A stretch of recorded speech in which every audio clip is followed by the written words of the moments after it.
This meeting is being recorded. Bonjour à tous, bonjour à toutes. Bienvenue pour ce ski chrono débrief spécial Pékin. Aujourd'hui, nous retrouvons Marc Garcia, un habitué de cette chronique, pour nous parler de deux choses. Pour une grande journée de ski alpin, on va revenir sur la descente olympique et naturellement sur cette formidable médaille d'argent de Johan Claret et sur le géant dames avec la déception de Tessa Worley, mais aussi un sacré trio gagnant. Voilà, Marc, tout de suite, qu'est-ce que tu retiens de cette descente olympique? L'émotion de Yo, là, déjà. Hein. Oui, l'émotion pour nous tous, les Français. Il l'avait dit, il y en avait 4-5 devant lui. C'est une course d'un jour. Son expérience, tout ce qu'il a emmagasiné pendant tant d'années, arrivé sur un parcours que personne connaissait, des qualités de neige aussi particulières. Une belle descente, j'ai trouvé. Vraiment des très belles images, une belle descente qui était quand même relativement technique, je dirais, dans les courbes, surtout dans les courbes. Donc, non, on est très, très heureux pour Yo. On aurait espéré encore mieux, mais je crois que cette médaille le récompense de tout le travail qu'il a fait pendant tant et tant d'années. Ça t'impressionne, toi, d'être encore là à 41 ans, de se balancer comme ça et de jouer la gagne? Ah oui, complètement, surtout que Yo n'a pas été épargné par les accidents, par les douleurs. Et c'est ça qui rend compliqué à son âge, et d'avoir toujours ce mental hors du commun. Le ski, il l'a, la technique, il l'a. Et moi, je suis vraiment admiratif, et je suis très, très heureux pour toute la famille. On le sentait serein. Hein. Alors, des fois, il est un peu bougon sur certaines épreuves de Coupe du Monde. Des fois, il est un peu moins là. Là, on a senti dès le début des Jeux qu'il était là. Il a même pris la parole après le troisième entraînement tronqué. Il était représentant des athlètes. Il s'est un peu exposé, mais il l'a fait plutôt calmement, plutôt sereinement. Et on a presque l'impression qu'il y a puisé une force. Oui, je suis tout à fait d'accord avec toi. Je pense que là, sur le coup, il a pu aller puiser ces forces-là. Ça lui a évité de penser trop aussi à lui-même, à être trop centralisé sur lui-même. Et ce côté psychologique, et c'est la façon dont il a abordé cette semaine, je dirais, ça n'a été que bénéfice. Puis de toute façon, le résultat est là. Sa façon de skier, c'était pas une manche parfaite. Peu l'ont fait, peut-être un peu béate devant, mais peu l'ont fait. Qu'est-ce que tu en as pensé? Non, moi j'ai trouvé, j'ai écouté Luc Alphand dans ses commentaires, pour pas te cacher. J'ai trouvé qu'en termes de ligne, il a été quasiment tout le temps juste. Alors même béate, hein, il en fait une petite, mais du coup, il a été là, il a été assez précis. C'était pas facile sur cette qualité de neige de trouver le compromis sur justement la prise de quart, trop de prise de quart, et en même temps lâcher cette carte quand il y en avait besoin. Elle était comment cette neige selon toi? Sur ce que tu as vu, elle reste quand même particulière.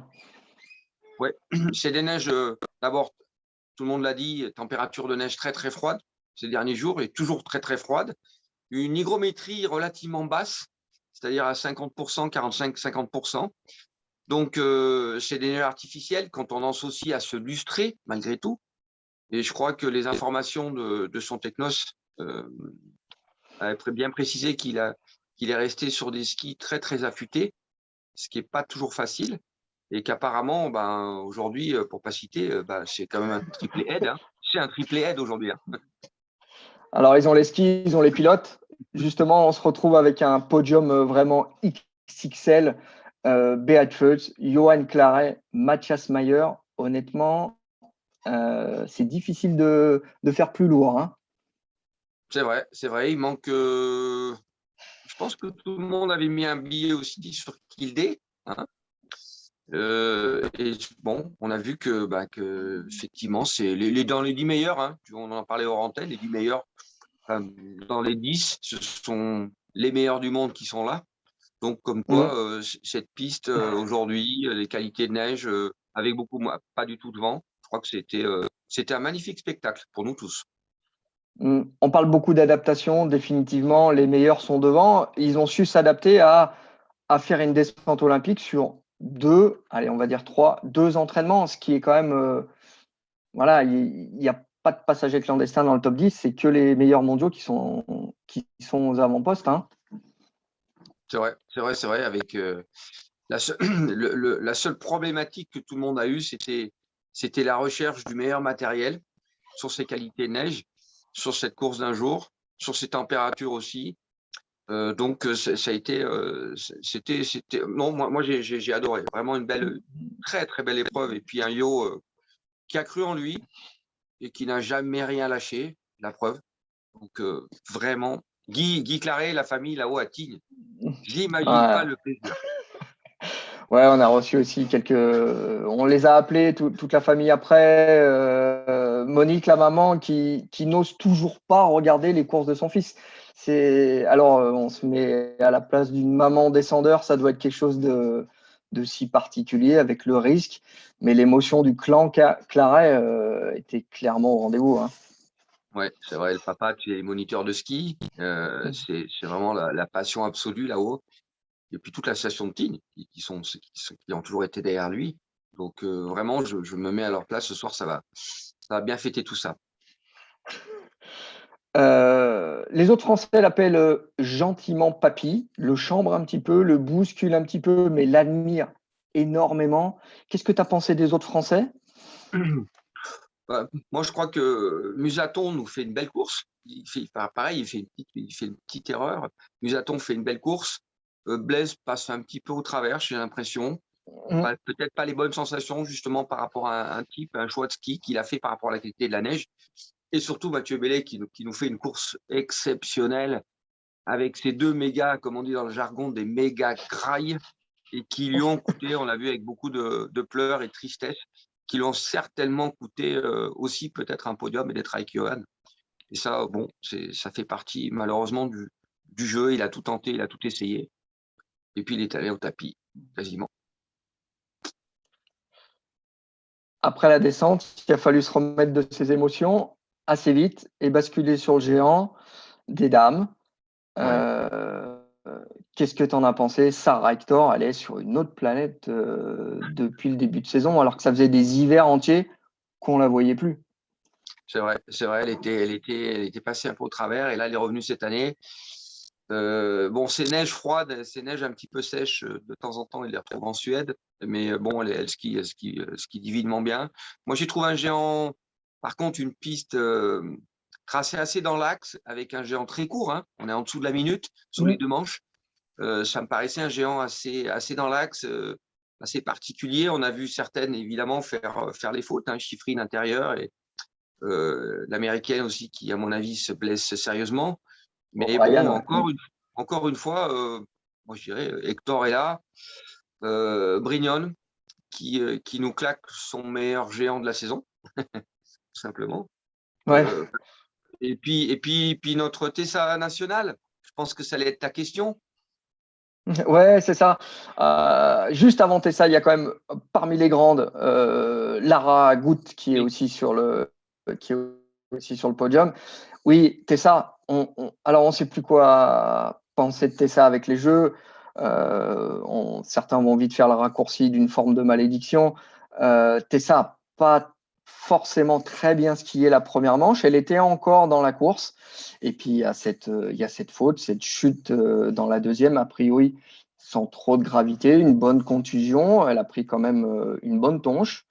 C'est une déception, surtout pour elle, en premier temps. Et puis, tout le clan du Grand Bornand qui était derrière. oui, Tessa qui a essayé. Moi, je pensais que justement cette forme de tracé peut-être allait moins lui correspondre par rapport à la façon dont elle skie. Moi, je crois que qu'est-ce que tu veux, les Jeux Olympiques, on peut toujours refaire le monde, hein, chaque fois avec des skis. Elle est Ouais, là, elle essaye, elle avait quand même une certaine expérience aussi. ouais. Et bon, après, elle a essayé, elle a tenté. Ça n'a pas marché. L'essentiel, c'est qu'elle ne soit pas blessée. Ça, me paraît être le plus important, vu la gamelle qu'elle a pris. Donc, bon, Après, c'est la dure loi du sport Dur là. et de la compétition.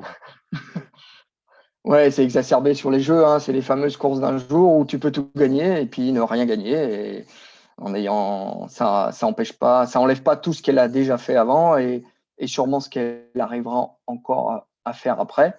Voilà, c'est difficile, je pense, pour elle. Elle a de quoi rebondir encore sur le Super G où elle a quand même montré de belles choses, notamment juste avant de venir au jeu. Il y a encore le team event où elle pourra jouer avec les Français. Ouais, ouais, c'est vrai, un peu plus après, on va parler de nos autres géantistes aussi, Emmanuel, non? Ouais, Coralie qui a presque comme d'habitude cette saison a fait un peu le boulot à mi-temps, a fait une alors je ne veux pas dire mauvaise, mais une modeste première manche et a très bien réagi en seconde. Et Clara, encore un petit peu timide. Pareil, avec une bonne réaction en deuxième. Elle admet elle-même qu'elle a du mal encore à se mettre en route sur les premières manches. Oui, elles l'ont dit toutes les 2 au micro. Ce qui était intéressant pour moi, c'est que Coralie a expliqué que non content de ne pas avoir bien skié à la première manche et d'avoir essayé de corriger la deuxième, c'est qu'elle a aussi changé de matériel, ce qui prouve que ce qu'ils avaient choisi à la première peut-être ne correspondait pas non plus et que d'avoir pris une autre option de taille de ski, de forme de ski, préparation de ski, lui a permis d'être en fait à son niveau à la deuxième manche. Et j'imagine que ça a dû être la même chose pour Clara. Donc du coup, l'essentiel, c'est termine sur une note positive pour toutes les 2, qui ont pu Mm. quand même faire une belle deuxième manche pour se rassurer et remonter un petit peu dans le classement. Donc elles sont en train de progresser, je pense, et il va falloir trouver ce compromis psychologique et technique pour trouver la régularité sur les 2 manches, comme tu viens de le dire. Qu'est-ce que tu en as pensé de cette piste de géant?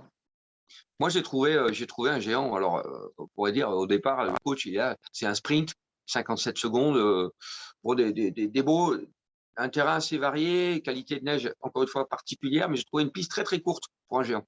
J'aurais bien voulu un géant, au moins 10-15 secondes de plus long. Ça aurait été, à mon avis, peut-être plus intéressant. Ok, merci Marc. On se retrouve demain. Il va encore falloir se lever tôt. Super G, messieurs, 4 heures du matin, heure française.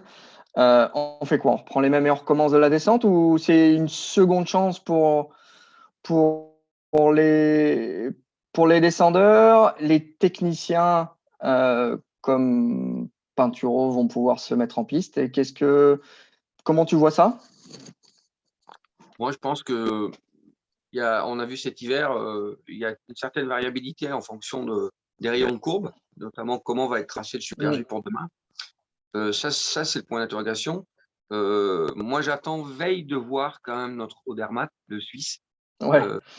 qui a quand même fait un début de saison canon. Voir comment Pintu va réagir aussi, et surtout pouvoir commencer à sentir cette neige travailler sur les pistes de course. Ça, c'est le plus intéressant. Puis après, je pense que ça va rester encore ouvert. C'est encore une course d'un jour, donc de toute façon, les mecs sont là derrière. Il n'y a plus rien à perdre pour certains. Et comment les autres vont devoir tenir la pression, ça, c'est un autre. Ça, on va voir la réponse demain, Emmanuel.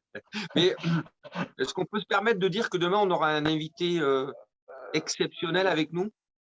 Ah oui, le premier champion olympique de l'histoire du Super G. Ouais. Tout simplement, Franck Picard en personne, qui va nous faire la gentillesse de partager ce ski chrono débrief spécial Pékin avec nous. Son avis est toujours très, très, très autorisé, très, très fin. Je pense qu'on a de la chance et vous aurez de la chance de pouvoir partager son analyse avec nous. Voilà, Marc. Bonne Super. journée à vous et bonne journée à toi. Et à Allez, bientôt. à bientôt. Salut à Allez, tous. À demain. à bientôt. Au revoir.